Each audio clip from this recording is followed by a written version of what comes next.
In this video, I want to show you the difference between the old thinking and the new one and the basic change between a role and a workflow. So first, we want to look over an example in which you're going to hire an editor, and for them you expect to do XYZ, which could mean editing your videos, giving you feedback on them, and coming up with ideas. But all of those together would be bunched up by the instructions that you actually give the editor.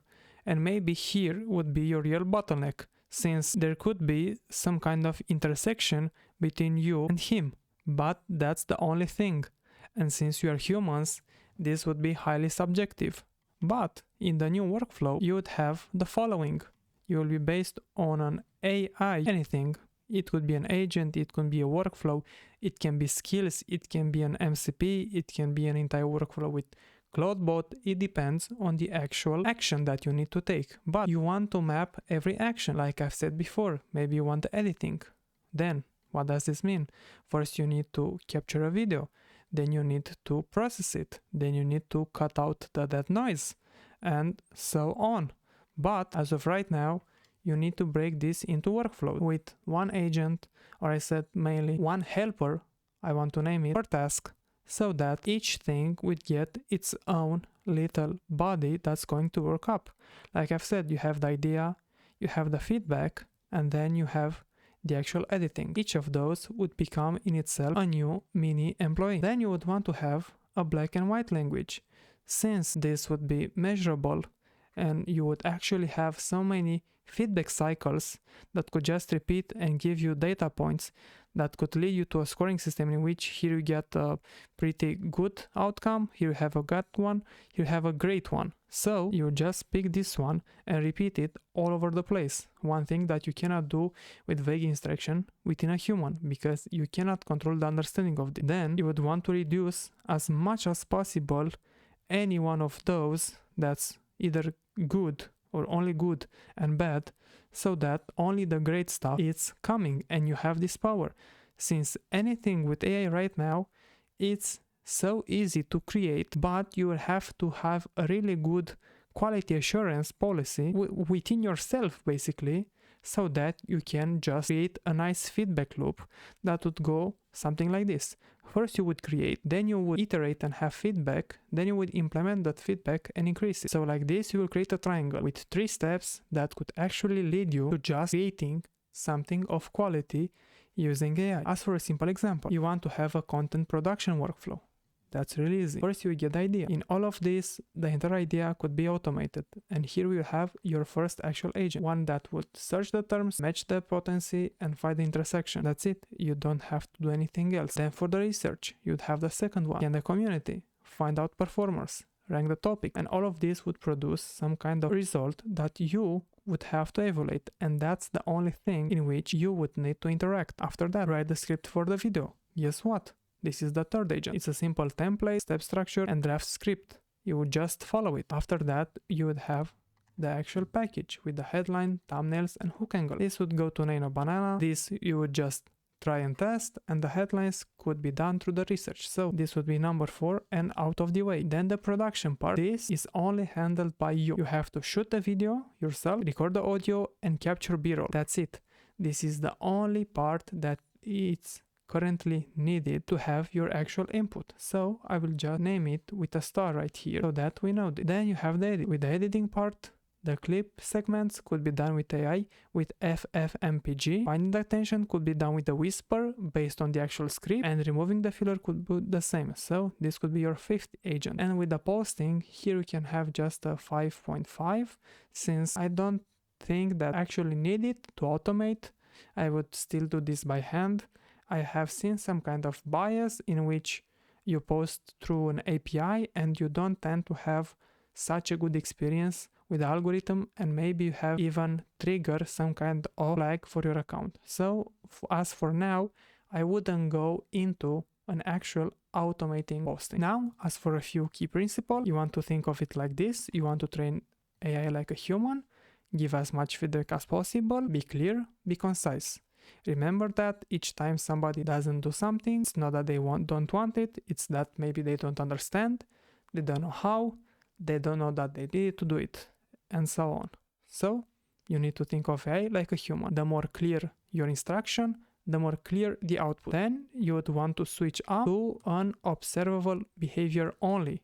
Why is that? So we can actually start and get the feedback, as I said, in the second point. You want to observe, you don't want a blind spot in which AI just works, gives you some kind of output, and you just pray it's good. You want to see what makes it good or what makes it bad.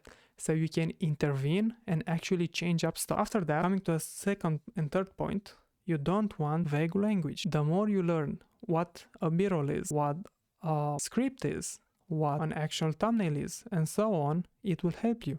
Remember that AI knows all of this stuff, but when you just say something like picture for YouTube, maybe it gets a little bit confused. So I want you to think of language as the terminology, and I want to know it by heart with anything, because it helps you get clear input, and a clear input equal good output. Then you would also want to iterate the prompt forever, since you would need to give the feedback. And if the AI doesn't progress and the cycle tends to be at every 3 to 4 months something big would come, the only improvement that you can actually make is the data that you feed in and the prompt that you are using. That's it. The data that you feed in can get collected and can get better, but that's resorted to how much resources you actually have. The quality of your prompt is changeable at every little step. You can just go and make as much iteration as possible and just take the outlier and say, good, this produces the best output, so I'll name this. You can run basically an A/B testing an unlimited amount of time to see until you get the result that you want, and then you can note what has worked and what not, and then just create an internal structure of iterating the prompt. So create a new skill, you've got something autonomous built in order to perfect the next processes that you might have. So for some examples of what you can automate first, with all of this, you have the back office, which you can automate right now. Any invoicing, any receivables, any billables, the admin. You can just create apps that feed data back into an actual AI or into a database that you can just feed into the AI itself and make the changes. It's pretty simple. Numbers get in easy.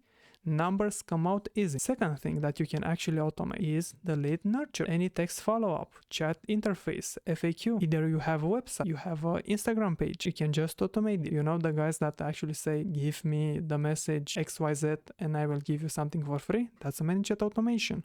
That's lead nurture in itself. You should try to get as much automation as possible. Remember one thing, AI will become a really good salesperson. And you know why? Not because it could get really good at actually selling, but because it have two main characteristics. First would be that it will have an instant response. So let's say that you get a lead and that lead has sent you a form on whatever.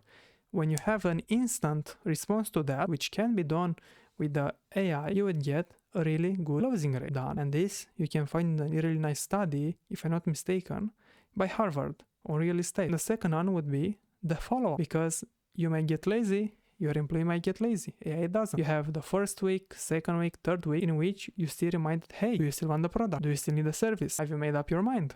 Something that us people have a bad time in doing. Then you'd have the brand QA, which I don't think is currently ready, but you could just take the pattern detection, brand compliance, take the legal part, and at least run for anything that's big or could get you troubles. Remember, AI is not a lawyer, but it can help you get the fundamentals right. And then you have the pattern detection. As I said, if you feed him enough data, you would have enough patterns. And when you have the patterns, you could create yourself an algorithm for your own company, in which you may see that customer X is good because of trends of 1, 2, 3, while customer Y tends to only have 2 and 3, so that it would get an average score of 5.